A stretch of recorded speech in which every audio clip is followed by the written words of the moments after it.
Hey guys, today we're getting out of the studio a little bit and we're going to be recording some impulse responses. This is something that you can do in any room with minimal equipment, and it's a lot of fun and it actually works.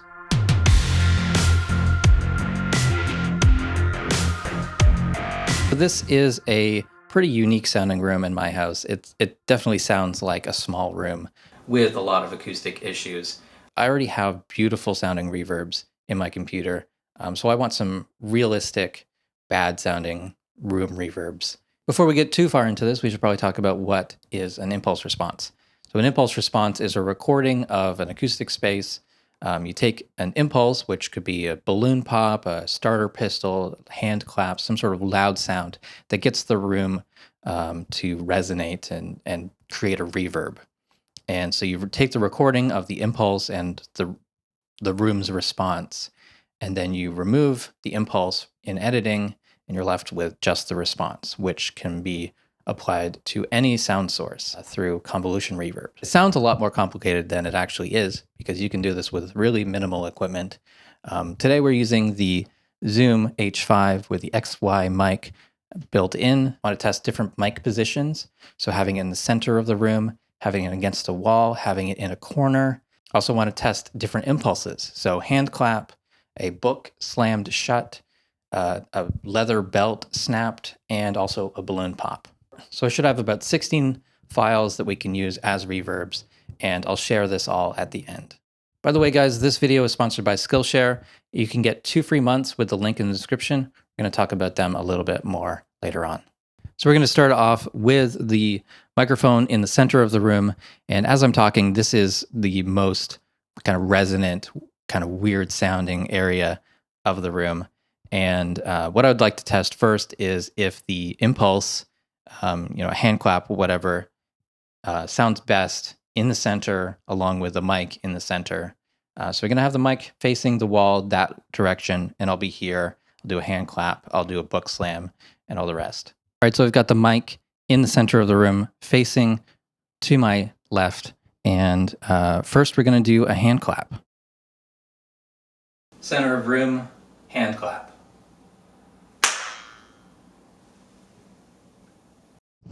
Next, we're going to do a hardcover book. This is like a baby book, the thick cardboard pages. Book, clap, center of room, center mic.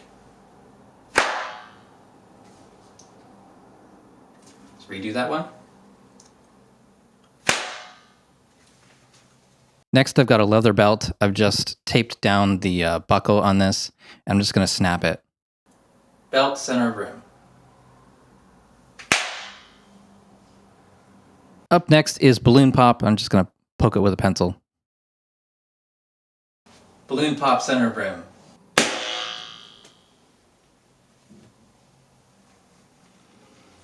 Ow, my freaking ears. Okay, so that's center of room. Next, I'm going to put the mic up against the wall, but I'll do the impulses in the center. Okay, so now the mic is facing the wall here. Impulse, center of room, mic against the wall, hand clap.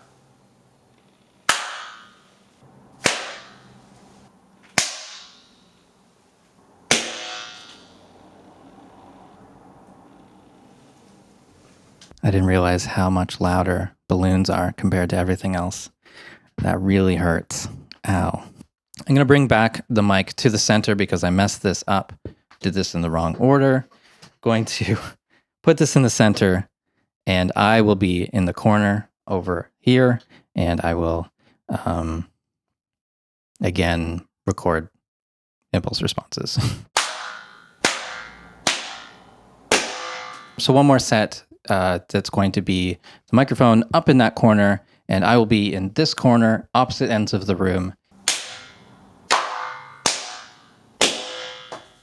Okay, so now I am like almost completely deaf in this ear. We're going to go back to the studio, edit these files, and see if they worked. See if there's any noise, all that kind of stuff. Let's go. This video is sponsored by Skillshare. Skillshare is an online learning platform for creators with thousands of classes on art, design, photography, filmmaking, and more. Skillshare is one of my favorite places when I want to learn something new. The Skillshare website is fantastic. It's really focused on helping you learn. Great recommendations. Right here, these are mostly photography, filmmaking classes. There's also a music section you might find very interesting. How to make money with music, soundtrack composing. Here's my favorite classes that I've been watching over the past year. Make Creativity Your Career from Andy J. Pizza. DIY Cinematography from Ryan Booth. Stand Out and Make Money on YouTube from Josiah Brooks. If you follow me on Skillshare, you can find my list of favorites. There's so much great stuff on Skillshare. I know you'll like it. And if you want to try it out, you can get 2 months for free with the link in the description of this video. And if you want to continue for a full year, it's only about $10 a month. Thank you to Skillshare for sponsoring this video, supporting creators on their own platform and on YouTube. Okay, so we're back in the studio and I've looked at my footage, I've listened to what I've recorded, and there are some problems, but let's turn this into something to learn from. So rather than me getting it right every time, first try, there's gonna be some problems. So let's look at this footage here. And first, this is the hand clap at the middle position. Center of room, hand clap. So that's the camera mic, and that's what you heard earlier in the video. Now I'm going to switch over to the stereo mic, the Zoom H5, and you're gonna hear a big difference. Center of room, hand clap. Big gust of wind, not what we wanted at all. And it's something that I didn't expect, but it makes perfect sense. So let's zoom in on this video and you can see when I put my hands up here, I'm like right beside the microphone. What I should have done is pointed the mics at the ceiling and had the microphones way higher. So above my head, so there's no chance of a big blast of wind into that microphone. The other thing is that all of these clips, they're not going to be very balanced because the impulse is so close to the mics and it's off to one side. I mean, it's something we can fix, but it's not ideal. But that wind blast, there's no chance. That's a fail for sure. So as you can guess, if there's a big wind blast on the hand clap, there's probably an issue with the balloon as well. And that is absolutely true. So here's the balloon. So it's pointed at one of the mics instead of having both mics facing it or facing away from it. I was just dumb. I put it in the wrong spot. Don't do that. And there's a big blast of wind, and that's not something that we can really fix. So that's unfortunate. 2 of those will not actually be usable. So again, we're listening to the soloed stereo mic. So I'm seeing a difference of a couple dB between the left and right. So that's not so bad. We can fix that. This one is pretty balanced. But again, probably would have been better if we pointed the mics up or at least had the whole recorder lifted more above my head. Pointed at the ceiling, I think would have been the better position for that. So those were the close-ups. In the center here is impulses in the middle of the room and the microphone is facing the wall.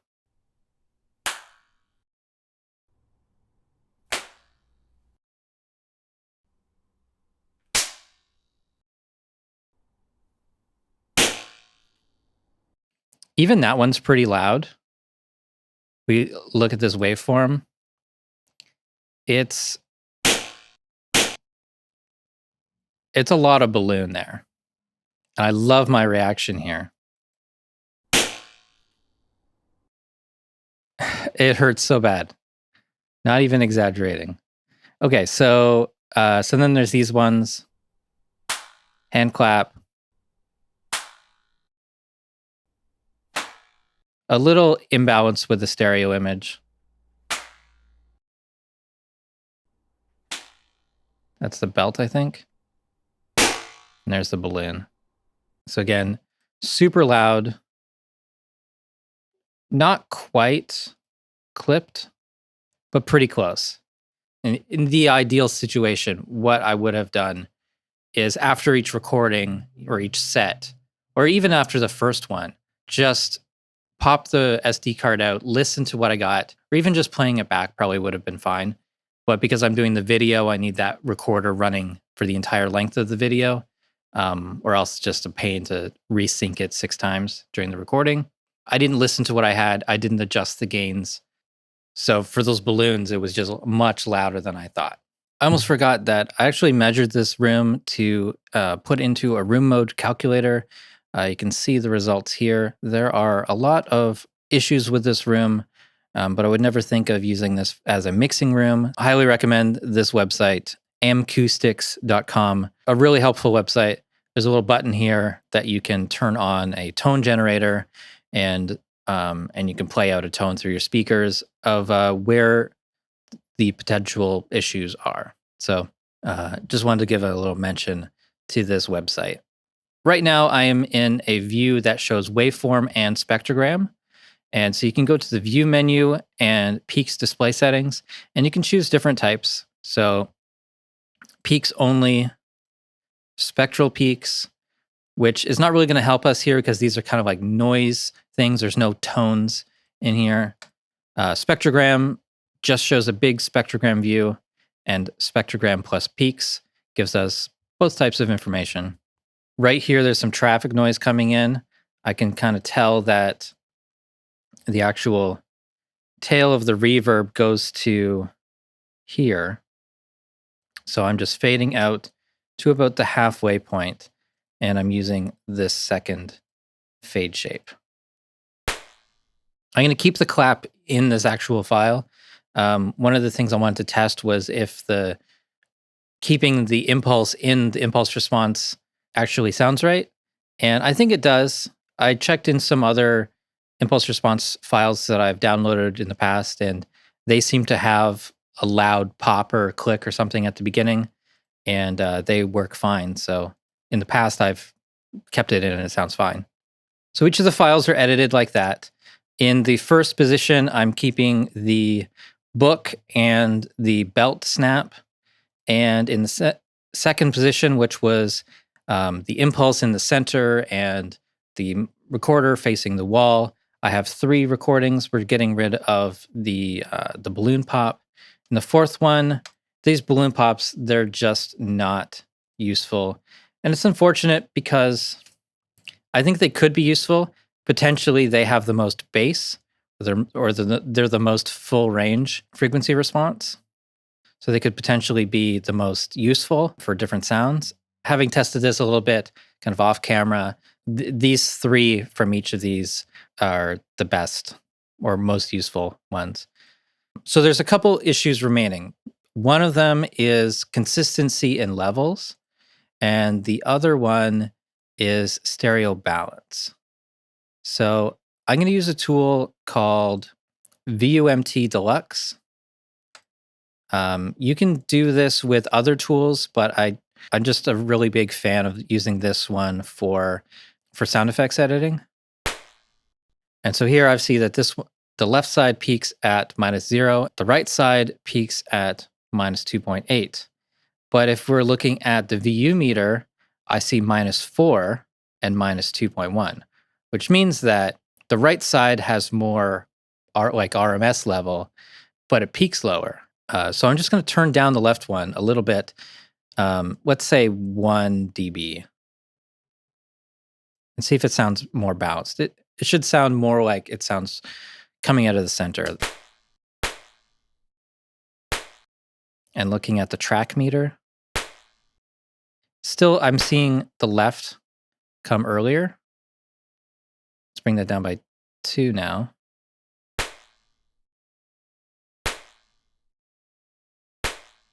And this is all because the sound source was closer to one of the microphones than the other.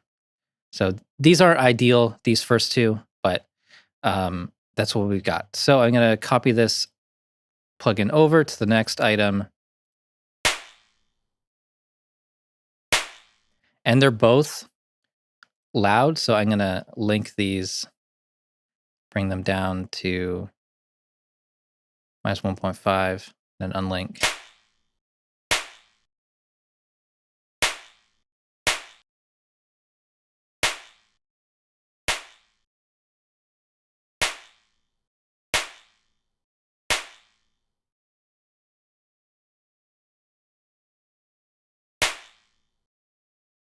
Okay, so not a big difference, off by like 0.3 or so, but still enough. All right, so again, VOMT, dropping this into the next clip.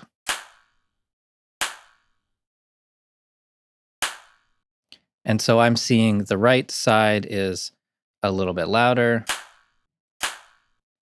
Okay, and you can go through this pretty quickly. That's why I like this tool. So I'm just gonna balance the left and rights using VOMT, and then we're gonna normalize it, which will kind of take care of the overall level. Every time I insert this plugin, it covers up my meter. All right, so now they are all balanced in the left and right speakers about as well as you can without getting into MS and EQ and all this sorts of stuff, just basic level controls. I'm going to select them all.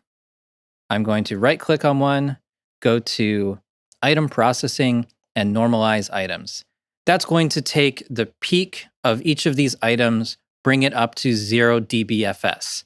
We're not going to leave it at 0 dBFS. That's way too loud.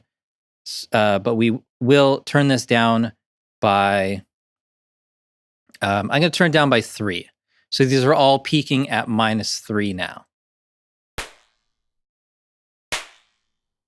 Every single one of these should be at -3 now. There's still going to be some differences in the sound because we're normalizing by peak, not LUFS or anything like that.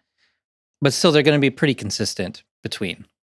So I'm going to select these items, open up a new track, and I'm going to copy these down onto this track and mute this track. This is where we're going to glue the items.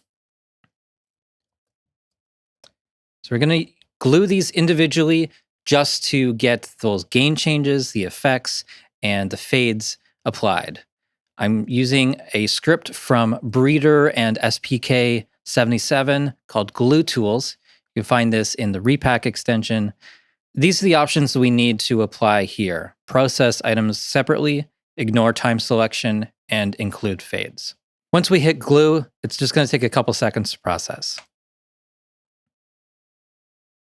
So now we can go into the project folder, and my audio files folder, I've got all of the items that I just glued. They're in sequential numbers, so it's not really telling us much about the file, which is unfortunate, but we will need to rename these properly. So far, the best option I have for doing this is to just open up the media item properties, hit rename, and then type in a new name. So this will be IR 1-2. This is IR 1-3. And I'll just repeat this off camera. Pretty much everything is done on these files. Now all that's left is testing. We have 11 wave files that we can import into any convolution reverb now. I'm just going to open a new project and we'll bring these files or bring these in through a reverb. I'm going to rename this first track as Reverb and insert the reverb plugin that comes with Reaper, the convolution reverb that comes with Reaper called Reverb. Bring up the wet to 100%, bring down the dry, hit the add button and file. And because I was testing this earlier, it's opened up to my folder that I wanted it to, but you just direct this to wherever your impulse responses are stored. I also like to apply the -18 gain option. This is going to make the impulse response quieter, but when using it in parallel as a reverb, I think that's only a good thing because impulse responses can be pretty loud if they were normalized to 0, that sort of thing. These were normalized to -3, so you could even go as far as putting the wet level at +3 or something like that. Let's actually see what it's like when we have an instrument coming in here. I'm going to take Addictive Drums. I'm going to turn off any effects on here and solo the snare. So snare sounds like this. And I'm going to load up beats.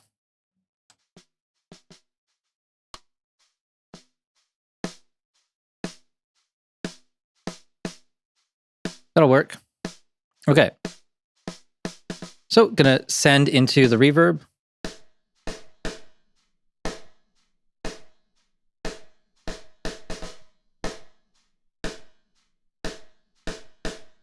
So there's a bit of that imbalance that I noticed before with the RMS levels. So even after balancing that, it's still kind of off balance. It's panned to the right now. That was the book in position 1. So here's the belt in the same position.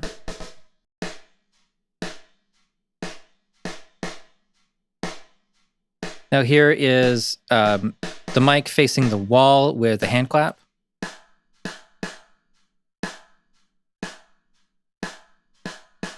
Here is the book. Here is the belt.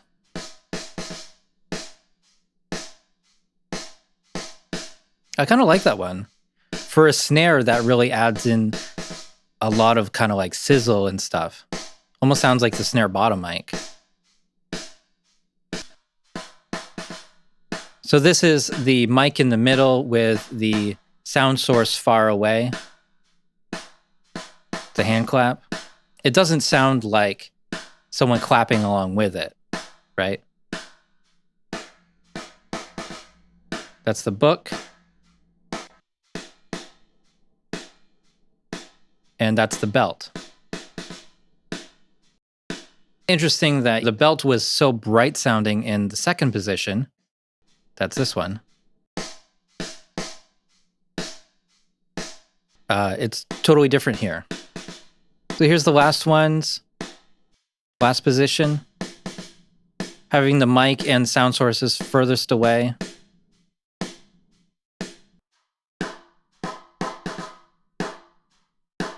So this book one didn't quite work well. I'm not sure what happened there, but again, it's leaning a bit to the right. Sort of a weird tonal sound.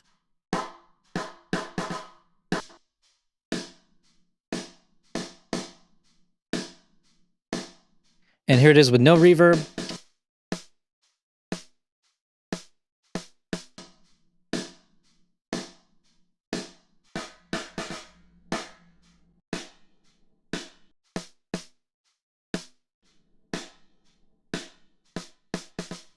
So I think we've got some interesting results. I think that it could have been a lot better. I could have been much more careful with the recording process, making sure that everything was balanced and even, and having a more repeatable sound source, I think.